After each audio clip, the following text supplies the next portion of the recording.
We all hear this saying from when you're a kid when people tell you to follow your heart. Follow your heart here, follow your heart there, follow it everywhere. You would think you were listening to Dr. Seuss. But see, here's the thing. Following your heart isn't always the best thing to do, and I'll explain why. When I started streaming back in 2017, 2018, I followed my heart. I was working full time and then I wanted to pursue streaming, so I demoted myself to part-time hours at work so that I could stream for longer. I was really reckless back then, I swear.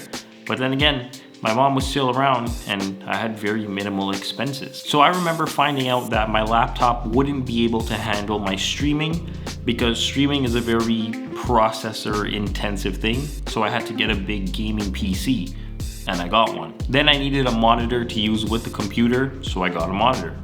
Then I wanted another monitor so that I could watch my stream and give myself one viewer. So it went from having to get a PC to having to get a monitor to use it to having to get another monitor to watch my own stream on. I'll try and find a picture of my setup, and it was pretty intricate, but it was also a waste of money. That was me following my heart. That was me wanting a whole lot of fluff to go along with the fluff that I had just bought, and it wasn't me thinking logically. Most times when I do things, I go from just starting to wanting the best things so that I can perform optimally, which is just another excuse to spend money and be the best at something. And it's not always the best option. I said in this video up here that I was looking to buy a new camera in the summer of 2020, but that was only 6, 7, 8 months after I started this channel. Like, what did I need a new camera for? That was me following my heart and leaving my brain behind to buy something that I didn't need at all.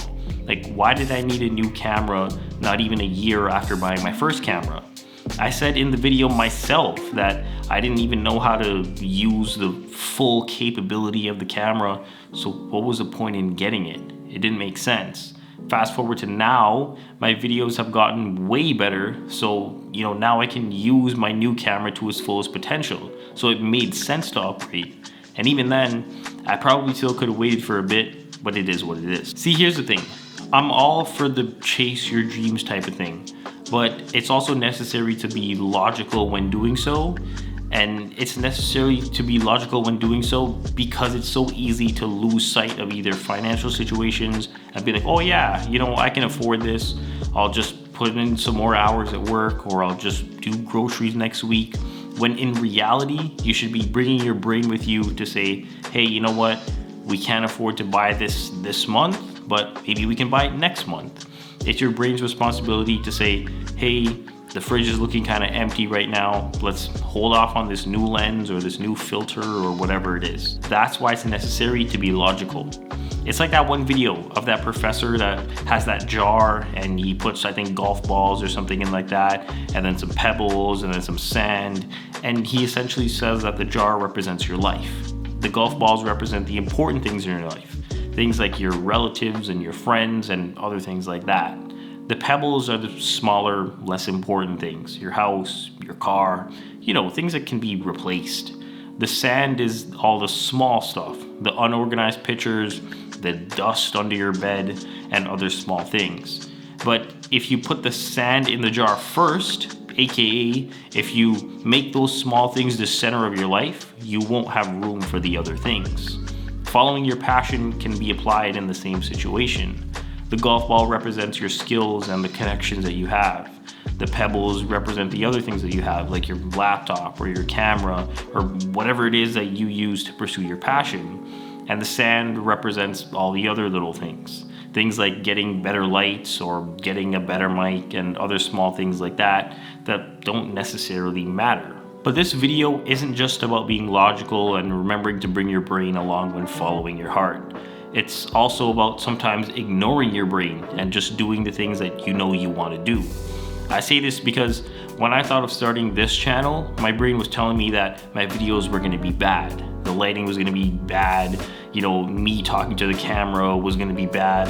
All signs pointed to me not doing these things very well. But what did I do?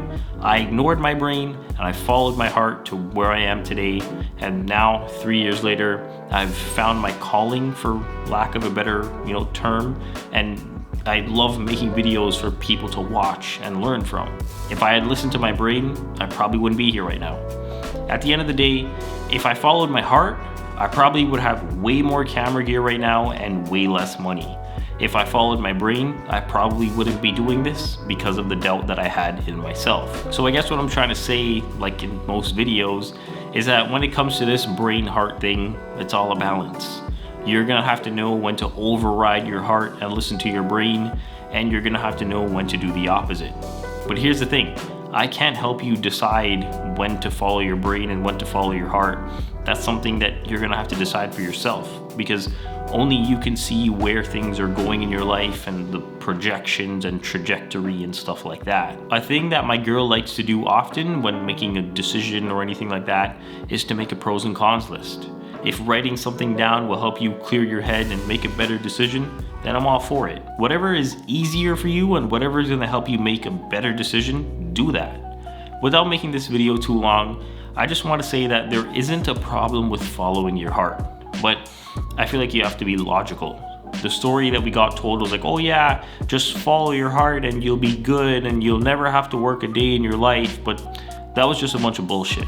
If you're like 14 or 15 right now and people are telling you that, it's 100% a bunch of bullshit. You can have the best job in the world. You can be Mr. Beast, and I guarantee that he still has things that he doesn't like to do.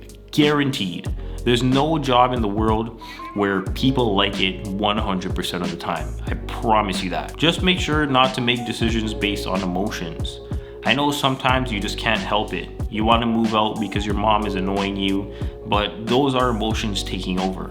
If you make that rash decision, you're probably gonna regret it. You're probably gonna regret it either because now you're stuck paying rent and you wish you didn't make such a quick decision, or you'll find out that you weren't ready to move out just yet.